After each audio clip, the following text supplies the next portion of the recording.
ఒక వాక్యాన్ని మనం చదువుదాం. రోమీయులకు రాసిన పత్రిక 8వ అధ్యాయం 18వ వాక్యం ఒక మాట చదివి మన ధ్యానం కొరకు ముందుకు వెళ్దాం. రోమీయులకు రాసిన పత్రిక 8వ అధ్యాయము 18వ వచనం. మన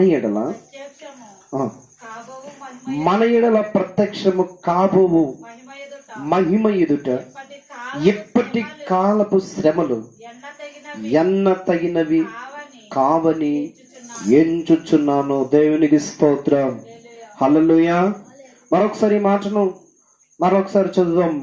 మన ఎడల ప్రత్యక్షము కాబోవు మహిమ ఎదుట ఇప్పటి కాలపు శ్రమలు ఎన్న తగినవి కావని ఎంచుచున్నాను. దేవునికి మహిమ కలుగును గాక. హల్లెలూయా, హల్లెలూయా. చదవబడిన వాక్య భాగంలో మనకు ఒక గొప్ప వాగ్దానము, గొప్ప నిరీక్షణ కలిగించే మాట, గొప్ప విశ్వాసపు లోతులోనికి నడిపించేటువంటి మాట, నిరాశలో ఉన్న మనలను ఒక ఆత్మీయ శిఖరానికి ఎక్కించగలిగినటువంటి ఒక మాట మనకు కనబడుతుంది. అది ఏమిటనంటే, ఇదిగో మన కొరకు ప్రత్యక్షం కాబోయే మహిమ. ఇంకా మనకు అర్థమయ్యేలా చెప్పాలి అనంటే, మన కొరకు దేవుడు దాచి ఉంచినటువంటి మేలు కానీ, మన కొరకు దేవుడు దాచి ఉంచినటువంటి విజయము కానీ, మన కొరకు దేవుడు కలిగినటువంటి గొప్ప ప్రణాళిక కానీ, వాటికన్నిటికంటే ముఖ్యంగా దేవుడు మన కొరకు సిద్ధపరుస్తున్న పరలోకపు రాజ్యము, పరలోకపు మహిమ, ఇవి అన్నీ ఇప్పుడు మనం పొందుతున్నటువంటి శ్రమలకు ఎంత మాత్రము ఎన్న తగినది కాదు. దేవునికి స్తోత్రం. అని అంటే ఆ మహిమతో పోలిస్తే ఇది కనపడదు మనకి, ఇది ఎందుకు పనికిరాదు. ఇప్పుడు మనం పొందుతున్నటువంటి శ్రమ, మనం పొందుతున్నటువంటి అవమానం, మనం పొందుతున్నటువంటి బాధ, ఏ యొక్క స్థితి గుండా నువ్వు వెళ్తున్నావో, ఏ యొక్క స్థితి గుండా మనం వెళుతున్నటువంటి ఇది దేవుడు మనకిచ్చేటువంటి ఆ మహిమతో పోలిస్తే ఇది ఎందుకు పనికిరాదంట. హల్లెలూయా. ఇది కనబడదు, ఎన్నదగినది కాదంటే అసలు దాన్ని చూడడానికి కూడా అవసరం లేదు అబ్బాయి, దాన్ని చూడాల్సిన అవసరం కూడా లేదు. ఎందుకనంటే మనకు రాబోయే మహిమ అంత గొప్పది. దేవునికి స్తోత్రం. హల్లెలూయా. మన పితరులైన భక్తులందరూ ఆ మహిమ కొరకే విశ్వాసము కలిగి, నిరీక్షణ కలిగి, ప్రాణాలు సహితం లెక్క చేయకుండా దేవుని కొరకు బ్రతికారు. హతసాక్షులుగా దేవుని సన్నిధిలో వారి తనువులు చాలించారు. కారణం ఏంటో తెలుసా? ఈ శ్రమ పరలోకంలో దేవుడు మనకి ఇచ్చేటువంటి ఆ గొప్ప దానితో పోలిస్తే ఎన్న తగినది కాదు. హల్లెలూయా, హల్లెలూయా. అసలు ఎన్నుకో తగినది కాదు. అవమానమా, దుఃఖమా, లేకపోతే వెలువేత, ఏదైనా సరే దేవుని మహిమతో, దేవుడు మన పట్ల కలిగి ఉన్న ప్రణాళికతో, దేవుడు మనల్ని మహిమపరచబోయేటువంటి ఆ స్థితితో ఇది పోల్చదగినది కాదు. హల్లెలూయా. మీకు అర్థమైంది అనుకుంటున్నాను. కొంచెం ముందుకు వెళ్దాం. బైబిల్ గ్రంథంలో ఒక తల్లి మనకి కనబడుతుంది. ఒక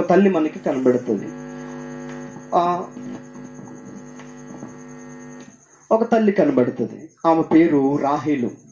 ఆదికాండం 35వ అధ్యాయము 16, 17, 18 వచనాల్లో మనం ఈ మాటలు చూడవచ్చు.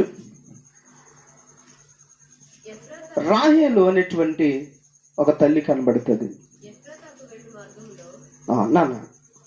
ఎఫ్రాతాకు వెళ్ళు మార్గములో మరికొంత దూరం ఉన్నప్పుడు రాహేలు ప్రసవించుచు ప్రసవ వేదనతో ప్రయాసపడిను. ఆమె ప్రసవము వలన ప్రయాసపడుచున్నప్పుడు మంత్రసాని ఆమెతో, భయపడకము, ఇదియు నీకు కుమారుడే అని చెప్పెను. ఆమె మృతి పొందుచు ప్రాణము పోవుచుండగా ఆమె అతనికి బెనోని అని పేరు పెట్టెను. దేవునికి స్తోత్రం. హల్లెలూయా. రాహేలు యాకోబు భార్య, ప్రేమించిన భార్య, ప్రియమైన భార్య. మీరు ఈ మాటను చదివారో లేదో తెలియదు కానీ బైబిల్ గ్రంథంలో యాకోబు ప్రేమించిన భార్య రాహేలు. వీరు ప్రయాణమైపోవచ్చు. ఎఫ్రతా మార్గం. ఇలా ఎఫ్రతాకి వెళ్ళాలి. ఎఫ్రతాకి ఇంకా 15 మైళ్ళు దూరం ఉండగా ఈమె నిండు గర్భిణి కాబట్టి ఈవిడికి డెలివరీ పెయిన్ స్టార్ట్ అయ్యి ఆ బాధతోనే చాలా వేదన పడిందంట. కొంతమంది డెలివరీ ఇట్టంటట్టు అయిపోద్ది, కొంతమంది చాలా కష్టపడతారు. రాహేల్ అలాగే చాలా కష్టపడిందంట, చాలా నొప్పులు పడిందంట, మరణం వరకు వెళ్ళిపోయింది. అప్పుడు ఆ డెలివరీ అయిన బిడ్డను బయటికి తీసి మంత్రసాని అంటుంది, అమ్మా భయపడుకు, నీకు కొడుకు పుట్టాడు అంటే చచ్చిపోతూ ఆమె కొడుకు ఏమని పేరు పెట్టిందో తెలుసా? బెనోని అని పేరు పెట్టింది. ఫుట్ నోట్లో మీ బైబిల్లో కనుకుంటే చూడండి, బెనోని అనగా దుఃఖపుత్రుడు. హల్లెలూయా. ఏంటంట? దుఃఖపుత్రుడు. మనకి కూడా లోకంలో ప్రజలు, మనవారు కావచ్చు, బయట వారు కావచ్చు, ఇంకొకరు కావచ్చు. నేను చివరికి ఒక మాట ఏం తెలుస్తానంటే, లోకం కూడా మనకు కొన్ని పేర్లు ఎడుతుంది. ఈడు దరిద్ర కొట్టోడు, ఈడు పనికిమాలోడు, ఈడు ఇంకా ఉంటాయి కదా పేర్లు. ఎన్నో పేర్లు లోకం మనకు పెడుతుంది. హల్లెలూయా. మనవారు పెట్టొచ్చు, లేదా బయట వారు పెట్టొచ్చు, ఎవరైనా పెట్టొచ్చు. నేను అందుకే అన్నిటినీ కలిపి ఒకే మాట ఏమంటున్నాను తెలుసా? లోకము మనకి ఇలాంటి బిరుదులు, పేర్లు పెడుతుంది, ఇస్తుంది. హల్లెలూయా, హల్లెలూయా. రాహేలు తన కొడుక్కి బెనోని అంటే దుఃఖము అని పేరు పెట్టింది. వీడు పుడుతూ నాకు దుఃఖాన్ని పుట్టించాడు. హల్లెలూయా. కొంతమంది చెప్తుంటారు వారి పుట్టిన పిల్లల గురించి, వీడు పుట్టినప్పుడు పెద్ద గాలిదుమ్మ వచ్చిందండి, వీడు పుట్టినప్పుడు అక్కడ ఫలానా జరిగిందండి, వీడు పుట్టినప్పుడు వాళ్ళ అమ్మ చచ్చిపోయింది, వీడు పుట్టినప్పుడు వాళ్ళ అమ్మమ్మ చచ్చిపోయింది, వాళ్ళ తాతయ్య చచ్చిపోయాడు చెప్తారుగా కొంతమంది. అలాగే హెబ్రీయులకున్న అలవాటు ఏంటో తెలుసా? వాళ్ళు పుట్టినప్పుడు జరిగిన సిచ్యువేషన్ని ఆధారం చేసుకుని పేర్లు పెడతారు. మనకి ఇంకా బైబిల్ ఇలాంటివి కొన్ని కనబడతాయి. బెనోని అని పేరు పెట్టబడింది, కానీ ఆయన జీవితము బెనోనిగా లేదు. బెనోని అనగా ఏంటి అర్థం? దుఃఖపుత్రుడు. దుఃఖముగా లేదు, ఏడుపుగా లేదు. వెంటనే వాడి తండ్రి అనగా యాకోబు ఏమని పేరు పెట్టాడు తెలుసా? బెన్యామీను అని పేరు పెట్టాడు. హల్లెలూయా. అక్కడే ఉంటుంది ఆ వాక్యం కూడా. బెన్యామీను అనగా కుడి చేతి కుమారుడు. చెప్పండి ఏంటంట? కుడి చేతి కుమారుడు. కుడి చేతికున్న స్పెషల్ ఎడం చేతికి ఉండదు. అవునా? రైట్ హ్యాండ్కున్న స్పెషల్ లెఫ్ట్ హ్యాండ్కి లేదు. కొన్ని దేశాలలో లెఫ్ట్ రైట్ ఏం పట్టించుకోరు, కానీ మన ఇండియాలో మరిని ఎవరన్నా డబ్బులు ఇస్తే ఏ చేత్తో తీసుకుంటారు? ఇస్తే ఏ చేత్తో ఇస్తారు? ఎవరన్నా దీవిస్తే ఏ చేత్తో? అన్నం ఏ చేత్తో? అంటే ప్రాధాన్యత ఏ చేతికి? కుడి చేతి. హల్లెలూయా, హల్లెలూయా. నేను అంటాను, లోకము నీకు ఏదన్నా పేరు పెట్టచ్చు, కానీ దేవుడు నిన్ను ఆయనకు ఒక ప్రత్యేకమైన వ్యక్తిగా చేసుకోవడానికి నిన్ను నిన్ను తల్లి గర్భంలో నిర్మించాడు.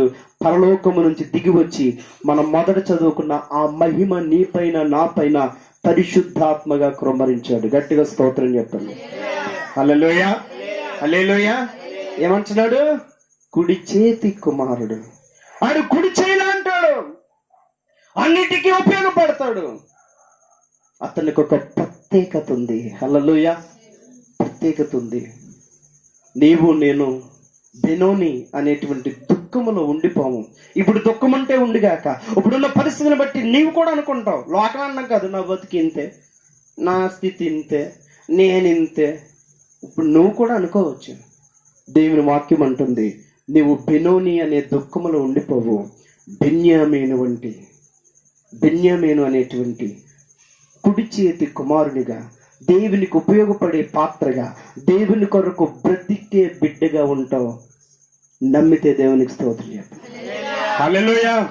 ఈ వాగ్దానం స్వతంత్రించుకోండి, పట్టుకోండి గట్టిగా ఈ మాటను కనుక మనం పట్టుకుంటే ఎంతటి నిరాశలో ఉన్నా లేచి నిలబడతావు. హల్లెలూయా. అవునా కదా? అలా ఉండవు. మరొక తల్లి ఉంటుంది బైబిల్లో, మరొక తల్లి ఉంది. మొదటి దినవృత్తాంతాలు 4వ అధ్యాయం 9వ వచనంలో మరొక తల్లి కనబడుతుంది మనకి. అక్కడ కూడా ఒక ఆయన కనబడతాడు. చదువుతారా? మొదటి దినవృత్తాంతాలు 4వ అధ్యాయము 9వ వచనం. యెబ్బేజు తన సహోదరుల కంటే ఘనత పొందిన వాడై ఉండెను. వేదన పడి అతని కంటినని అతని తల్లి అతనికి యెబ్బేజు అని పేరు పెట్టెను. దేవునికి స్తోత్రం. వేదన పడి కన్నది కాబట్టి కొడుకుకి ఏమని పేరు పెట్టిందంట? యెబ్బేజు. యెబ్బేజు అనగా అర్థము వేదన. హల్లెలూయా, హల్లెలూయా. మనకి కూడా మనవారు కూడా మనల్ని బట్టి వేదన పడతారు. చిచ్చి వీడి వల్ల నాకంతా వేదనే, నాకంతా శోధనే, నాకంతా బాధే అని మన తల్లిదండ్రులు కానీ మన అయిన వారు కానీ మన గురించి అని ఉండవచ్చు. నీకు కూడా అనిపించవచ్చు.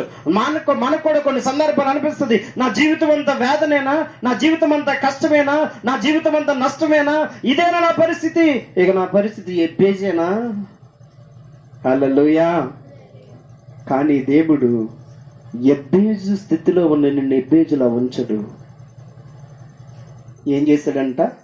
యెబ్బేజు తన సహోదరులందరికంటే ఘనత పొందిన వాడిగా ఉన్నాడు. హల్లెలూయా, హల్లెలూయా.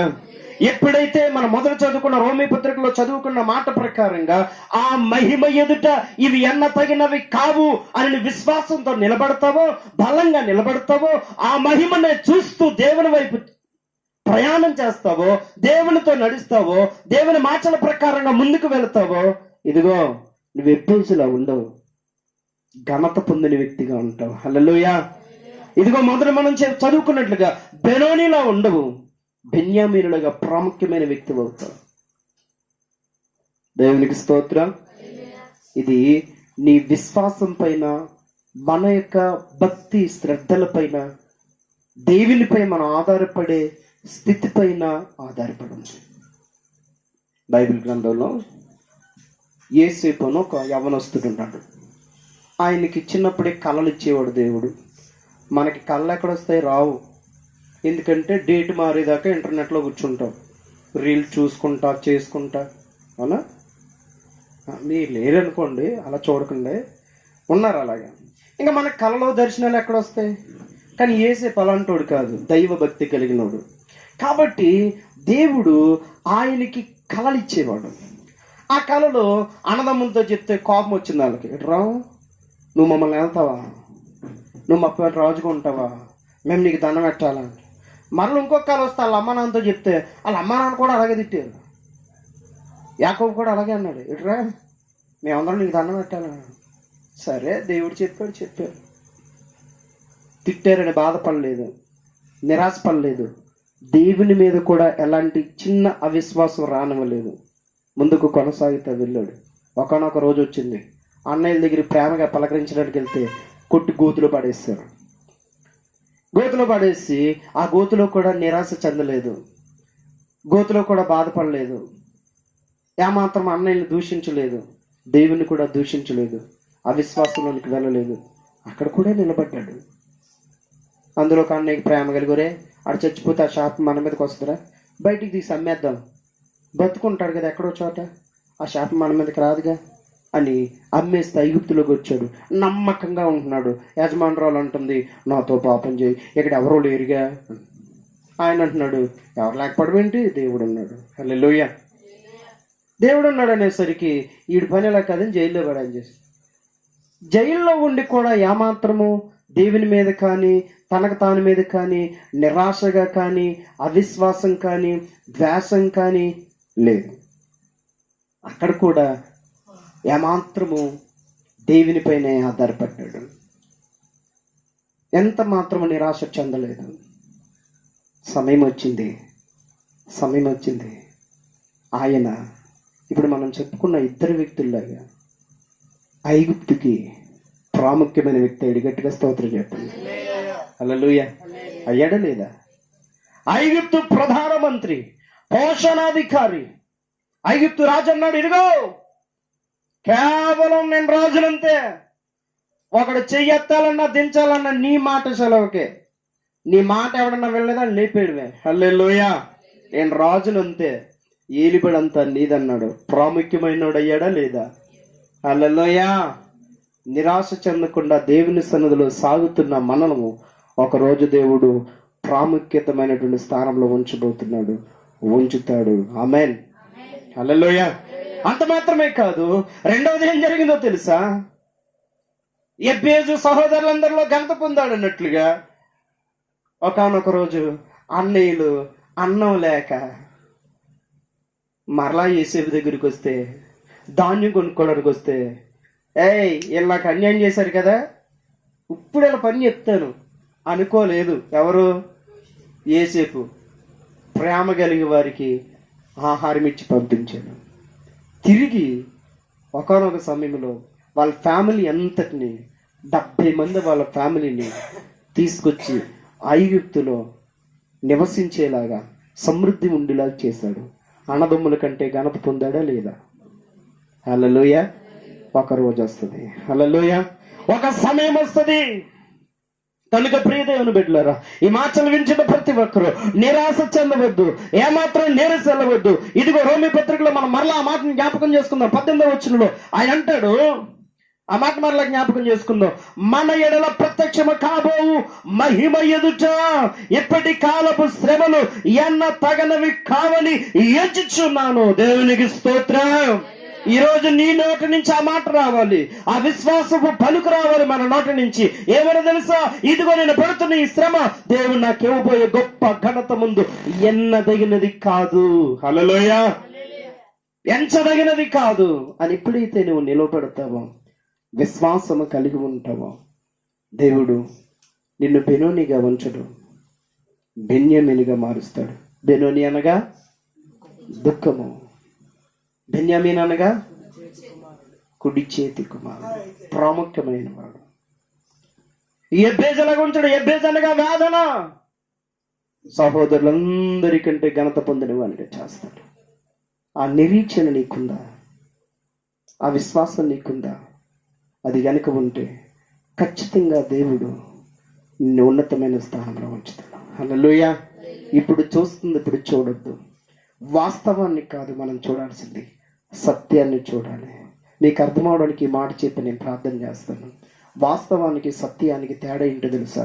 సూర్యుడు తూర్పును ఉదయించి పడమటన అస్తమిస్తాడు, అంటే ఇటు వచ్చి ఇటు వెళ్ళిపోతాడు అన్నది వాస్తవం. వాస్తవమా కాదా? రోజు మనం చూస్తుంది అదే కదా. పొద్దున్న వేస్తే తూర్పున వస్తాడు సూర్యుడు, మధ్యాహ్నం వేసరికి నెత్తి మీదకి వస్తాడు, అంటే నిబ్రంగా వస్తాడు, తర్వాత సాయంకాలానికి పడమటికి వెళ్ళిపోతాడు. అంతే కదా. లోకం పుట్టిన కానీ అదే కదా జరిగేది. మన పెద్దవారు కూడా అదే కదా చెప్పేది. కానీ సైన్స్ ప్రకారం ఏం చెప్తుంది? సూర్యుడి చుట్టూనే భూమి తిరుగుతుంది. నువ్వు వాస్తవాన్ని కాదు చూడాల్సింది, వాక్యాన్ని బట్టి నిన్ను గూర్చిన దేవుడు కలిగి ఉన్న సత్యాన్ని. హల్లెలూయా. విశ్వాసం కలిగి ఉందాం, నిరీక్షణ కలిగి ఉందాం. ఆయన మనకు ప్రత్యక్షపరచబో మహిమ, అది ఈలోక ఆశీర్వాదం కావచ్చు, పరలోక సంబంధమైన ఆశీర్వాదం కావచ్చు, పరలోక రాజ్యం కావచ్చు. ఏదైనా ఈ శ్రమలు, ఈ అవమానం, ఈ నింద దానితో పోలిస్తే ఎన్నదగినది కాదు. ఆమేన్. హల్లెలూయా. అట్టి విశ్వాసంతో దేవుడు మనం నిలిపి నడిపించునుగాక. ప్రార్థన చేద్దాం. ఒక చిన్న ప్రార్థన చేద్దాం. హల్లెలూయా. యేసయ్యా మీకు వందనాలు. పరిశుద్ధ ఆత్మదేవ మీకు వందనాలు. కృపగలిగిన తండ్రి స్తోత్రాలయ్యా. అయ్యా మీకు వందనాలు. అందరూ అలా ప్రార్థన చేద్దాం. యేసయ్యా మీకు వందనాలు. దేవా స్తోత్రాలయ్యా. నాయన మీకు వందనాలు.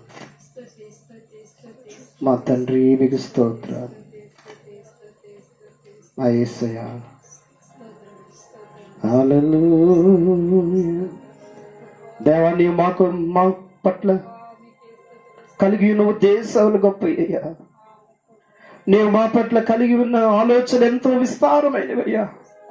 కానీ మేము స్వల్పకాలపు శ్రమలు చూసి, స్వల్పకాలపు అవమానాలు చూసి, స్వల్పకాలపు అయా లోకపు భోగములు చూసి పెట్రిల్లిపోతున్నాం, సంచల మనస్సులు అయిపోతున్నాం అయ్యా. అలాంటి మనస్సు మాలోంచి తీసివేయండి. నీవు బెనోని కాదు, బెన్యామీను వంటి వాడిగా నేను చేస్తాను మాట. ఎబ్బేజు దుఃఖపుత్రుడిగా కాదు, సహోదరుల కంటే ఘనత పొందిన వాడిగా చేస్తానని మాట్లాడుతున్న దేవా, వినామాన్ని స్తుతిస్తున్నాం. ఆ మహిమ కొరకు ఎదురు చూసే కనులు మాకు దయచేయండి. ఆ మహిమ కొరకు ఎదురు చూసే నిరీక్షణ మాకు దయచేయండి. నా తండ్రి, నీ వాక్యం సెలవిస్తోంది, ఈ నిరీక్షణ మనలను సిగ్గుపరచదు. Thank you holy lord. ఓ రాశికానాదాలరాబా రిషందాలరాబా. థ్యాంక్ యూ పరిశుద్ధాత్మ. అయ్యా మీకు వందనాలు పరిశుద్ధాత్మ. పరిశుద్ధాత్మదేవ మిమ్మల్ని స్తుతిస్తున్నాం. లోకం ఇచ్చినట్లు కాదు, నీ మమ్మల్ని అనాథలుగా విడిచిపెట్టే దేవుడు కాదయ్యా. అయ్యా అయ్యా, నీవు మా కొరకు దాచి ఉంచిన మేలు, ఆశీర్వాదం, పరలోక రాజ్యం ఈ లోకంతో పోలిస్తే ఎందుకు పనికిరానివయ్యా. వీటిపై మా మనస్సు ఉంచక, వీటిపై మా మనస్సు పెట్టక, భక్తుడు రాస్తాడు, మీరు కిందన్న వాచను కాక పైన వాచన వెదకమన్నట్లుగా. అయ్యా, మేము పైన వాటిని వెదకడానికి మరొకసారి ప్రభు ఆ మాటలు సెలవిస్తారు. ఏమి తిందామా, ఏమి తాగుదామో ధరించుకుందామని చింతించక, మొదట నా నీతిని రాజ్యమును వెతికి అంటే పిమ్మట మీకు అన్ని అనుగ్రహింపబడతాయని సెలవిచ్చారు.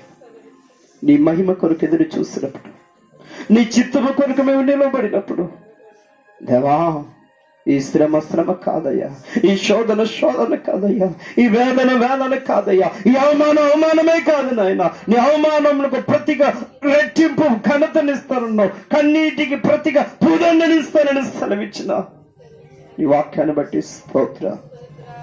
దేవా, మిమ్మల్ని స్తుతిస్తున్నా.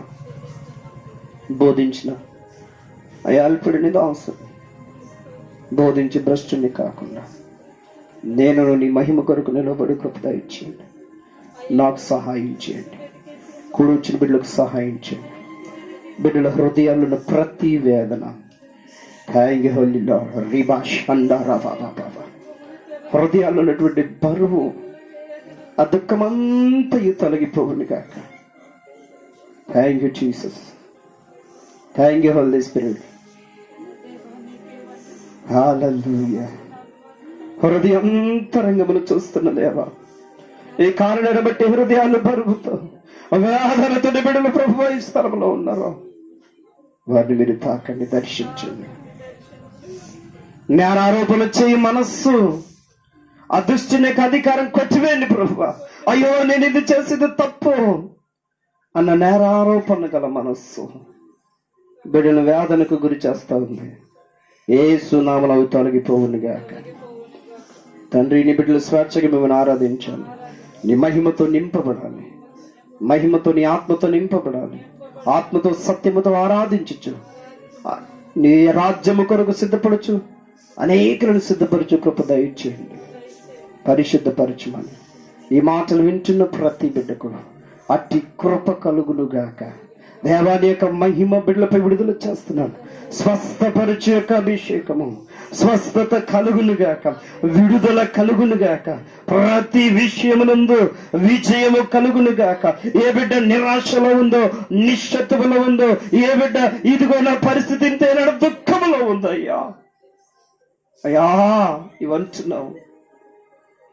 నీ కొరకు నేను మహిమను సిద్ధపరిచాను, నా మహిమ గల కార్యాలు నీ కొరకు సిద్ధపరిచాను అన్న నీ మాటలపైన విశ్వాసం ఉంచడానికి హృదయాలు తెరవండి. సహాయం చేసి కృపను అందించమని అయా బిడ్డల కొరకు ప్రార్థన చేస్తున్నాను. పరిశుద్ధాత్మదేవునికి మహిమ చెల్లిస్తూ ఈ నామాన్ని స్తుతిస్తూ మీ నామాన్ని కనపరుస్తూ యేసుక్రీస్తు నామములో ప్రార్థిస్తున్నాము తండ్రి. ఆమేన్. ఆమేన్. యేసు రక్తమే జయము, ప్రభు రక్తమే జయం. యేసు నామమున సంపూర్ణ విజయము కలుగును గాక. ఆమేన్. పరలోకమందున మా తండ్రి, మీ నామం పరిశుద్ధపరచబడును గాక, మీ రాజ్యం వచ్చును గాక, మీ చిత్తం పరలోకమందు నెరవేర్చున్న ప్రకారముగా భూమి అందు నెరవేరును గాక. మా అనుదిన ఆహారం నేడు మాకు దయచేయండి. మళ్ళా ప్రాణం చేసుకొని క్షమించిన ప్రకారము మా అపరాధమును క్షమించమని, రాజ్యము, శక్తి, మహిమ నిరంతరం నీవేనవి తండ్రి. ఆమేన్. పరమ తండ్రి అయిన దేవుని ప్రేమ, ప్రభువైన యేసుక్రీస్తు వారి కృప, పరిశుద్ధాత్మ దేవుని యొక్క సహవాసము, సన్నిధి మనకు సకల పరిశుద్ధులకును ప్రతి నిరాశలోను ప్రతి నిర్జీవములోను ఉజ్జీవమునిచ్చి నడిపించును కాక. ఆమేన్. అందరికీ అందరం